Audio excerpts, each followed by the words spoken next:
Alright, this will be horn schooling number 2. I'm going to explain a few things, and it has to do with horn angle. And the last one I talked about, the differences between the two throats and the basics of what they were doing. Like large body here can play at a lower frequency. Many bodies can play, at a higher frequency in terms of crossover point. And mind you, I'm talking about crossover point. I'm not talking about frequency range.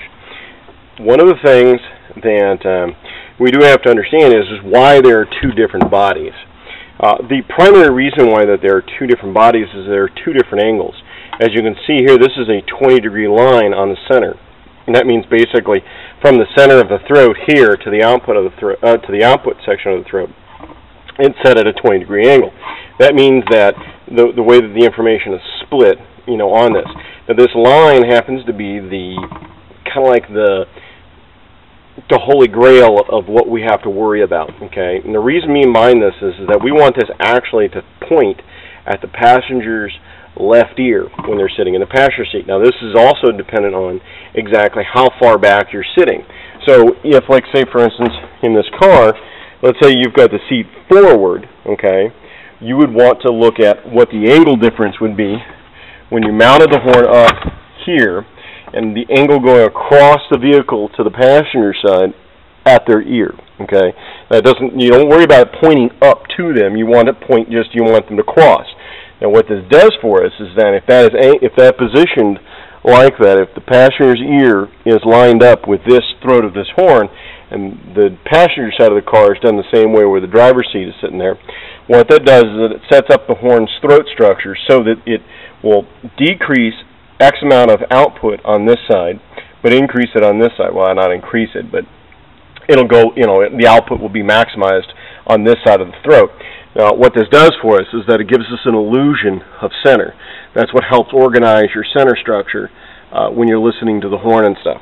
Also, one of the things you can find is that the difference between the two, of course, obviously will be, how low you can play. Now, what this does for you is, what this can do for you is it can also help you in terms of kick panels or whether you want to do door speakers.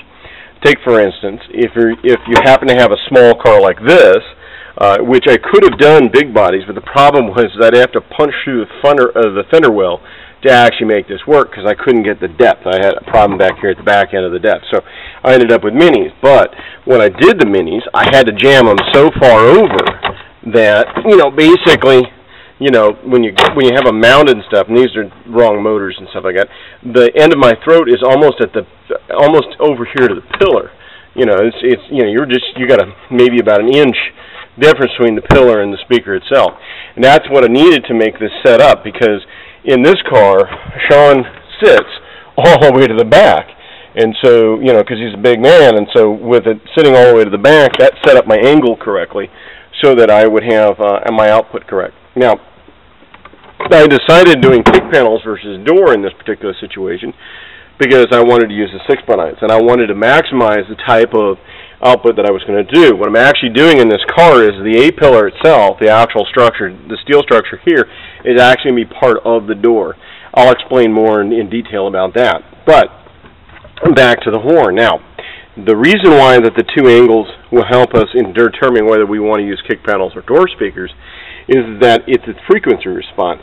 If this can play lower, okay, then the door speaker is even less of a big deal because in its power range, the frequency range at which it has maximum, its off-axis response is really, really good. So it's just totally irrelevant, whether you have them in the door or in the kick. In terms of performance, they're generally going to be about the same. Now, the only thing that will happen is that the door will have the same problem, is that it's closer. Okay, so you have a time issue at that point, and that's where the kick panel would come into play, is it would have a better overall response due to the fact of time, not because of just simply the response curve, off-axis or on-axis, but due to the fact of time. So, basically, in a nutshell, the differences between the two horns. It really comes down to how you want to set up your system. If you're really, if you're doing a door speaker location, stuff like that, big body is your really good choice. And the way I really have this set, the way I figured it out a long time ago and stuff, is that I always did a test between, where my hand sat at the steering wheel. If I can touch, the dashboard, or with my fingertips only and stuff like that, I can just touch the dashboard, then the big bodies are a good choice. But if I'm sitting closer up, where the dashboard is much closer to me in perspective, then the mini body is a better choice because the angle is harder on between the two. So it really comes down to just simply is that how can I utilize the two bodies to maximize the performance of my system, not anything else. So, I mean, really in a nutshell, mini bodies, big bodies, it's a very minor amount of difference, except in the crossover point, and that can influence the difference between whether you're doing door speakers or kick panels.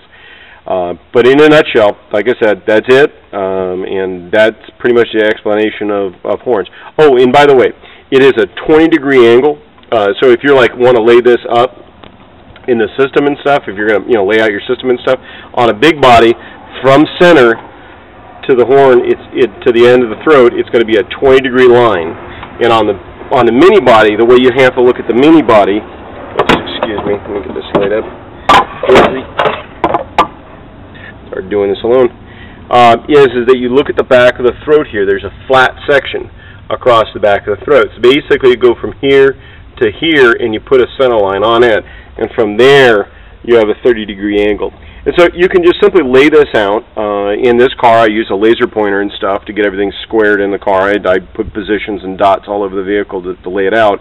But basically, you just lay out your center lines, and you maximize the performance, between the right and the left of the car from the sitting position. Now, remember, here's the critical part that I have to really lay out for you. It's where you sit when you're driving that is kind of more important than when you're sitting back. You will not lose, like say for instance, if you do mini bodies and stuff like that, and you push back and you have the cross line slightly in front of you, let's say it's about this section of your leg, you should generally be okay. That won't make a major shift in the way that the presentation of the layout is. The only thing that it might do is it may cause the side of the car to slightly skew inward a little bit. You might get a little bit of a line here. And again, this is where door panels and kick panels come into play, is that if you have them in the door, you'll always get a better overall effect of width in this direction. If you have them in kick panels, it'll slightly move in. But this is small. These are when you get into really arguing the itty-bitty things in terms of the differences. But again, between the big body, mini body, it's an argument that's well known. And there are modifications to the big body, by the way, that you can do to cut off a section of the throat and round it to minimize the size of the body itself. And I can show you that one a little later on. But for right now, that's just basically the layup, the difference between the two bodies in terms of angles, which is important to know when laying out the car.